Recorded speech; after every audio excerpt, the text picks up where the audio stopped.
Obrigada, senhor presidente. O ilegítimo governo de Michel Temer dá continuidade ao processo de destruição do setor elétrico nacional com a privatização das distribuidoras estaduais de energia. Eu me oponho com veemência a esse processo. Na semana passada, foi publicado o edital de venda das 6 distribuidoras, entre elas está a do meu estado, Roraima, a Boa Vista Energia. As demais são a Companhia Energética de Alagoas, do Piauí, de Rondônia, do Acre e do Amazonas. O edital prevê a venda de 90% das ações dessas distribuidoras. O BNDES estabeleceu em R$50 mil o valor mínimo para a venda das distribuidoras. É isso mesmo, senhor presidente. R$50 mil é menos que o preço de um automóvel médio, uma distribuidora de energia mais barata do que um automóvel.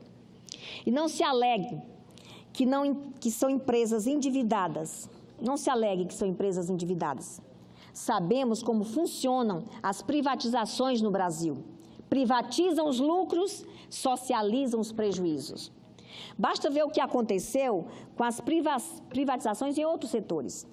Por exemplo, o setor ferroviário foi privatizado e o Brasil continua sem trens.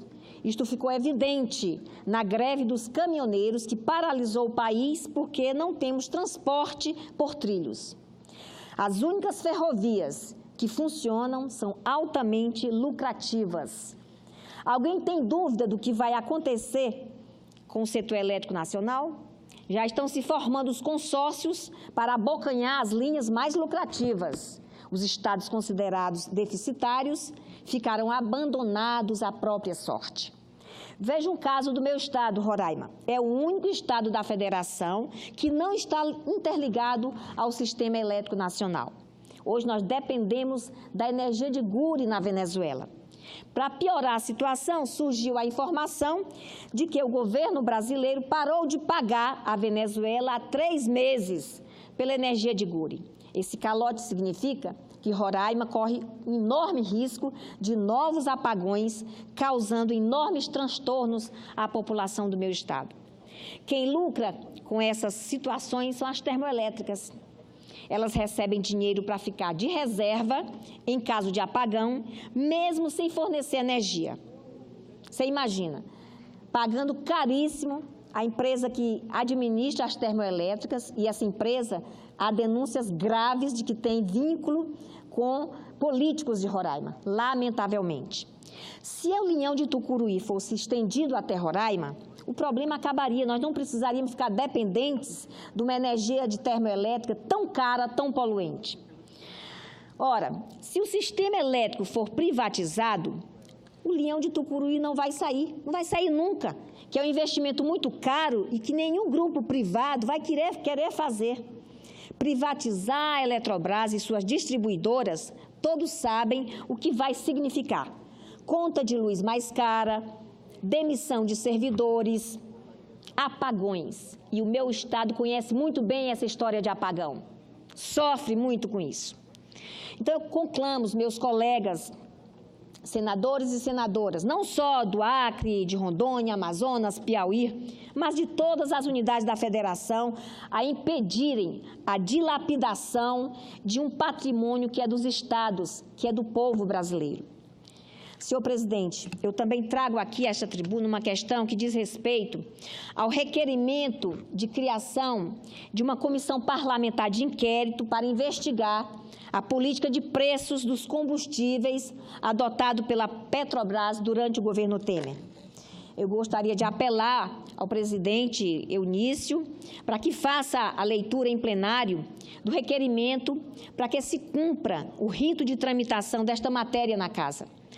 Encabeçado por minhas colegas, senadora Vanessa Graziotin Lites da Mata, o requerimento que pede a instalação da CPI para investigar a política de preços da Petrobras alcançou 29 assinaturas. Ela tem 2 assinaturas a mais que o total necessário.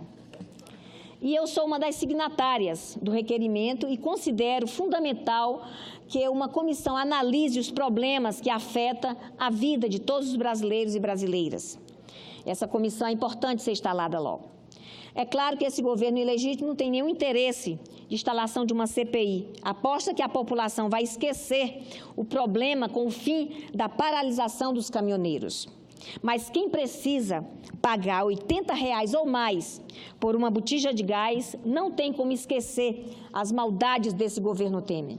Quem precisa pagar R$ 5 ou mais por um litro de gasolina não tem como esquecer as maldades desse governo. A política de reajuste da Petrobras priorizou o lucro dos acionistas, obtido às custas do suor do brasileiro que trabalha para ter gás no fogo da casa, no fogão da casa, que trabalha para pôr gasolina na sua moto, no seu carro para trabalhar. São aumentos diários e imprevisíveis, dificultando a vida do cidadão que vive do salário e precisa fazer contas para as despesas caberem no orçamento familiar. Então, a greve dos caminhoneiros acabou, mas o problema da alta do preço da gasolina e do gás de cozinha não foi resolvido.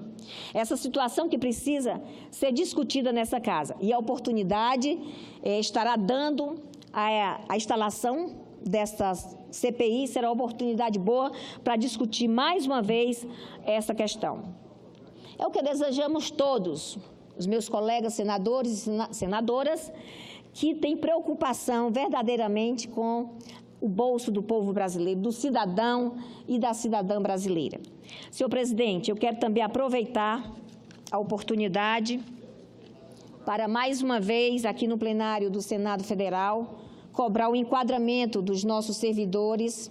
Nós tivemos a medida provisória 817, aprovada aqui, com uma boa margem de aceitação pelos senadores, pelos deputados na Câmara. Já foi sancionada, agora é preciso trabalhar para incluir estes servidores nos quadros da União antes das eleições.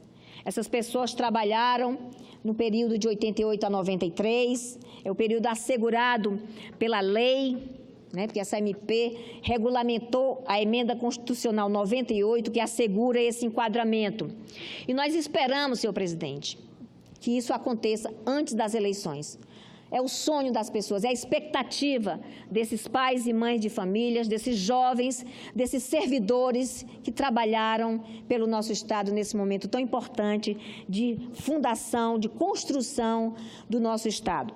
Eu quero também aproveitar e dizer aqui que a ida do presidente Michel Temer ao nosso Estado está prevista para amanhã.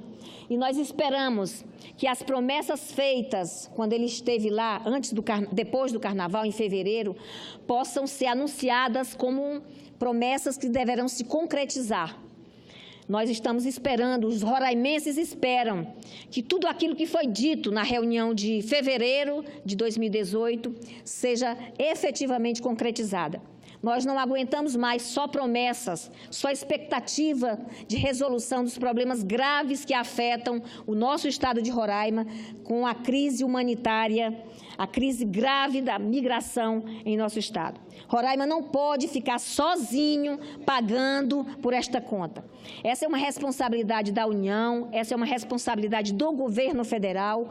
Portanto, nós esperamos que o presidente Temer cumpra as promessas feitas em fevereiro, na ida lá amanhã, ele possa anunciar para o governo do Estado, para o cidadão de Roraima, que medidas mais duras, medidas mais efetivas serão tomadas para que nosso Estado tenha condições de suprir a grande demanda. Nosso sistema de saúde está sobrecarregado, nosso sistema educacional está sobrecarregado, nossa segurança pública precisa de um aporte financeiro para dar conta do aumento de quase 15% da nossa população. Era isso, senhor presidente. Muito obrigada.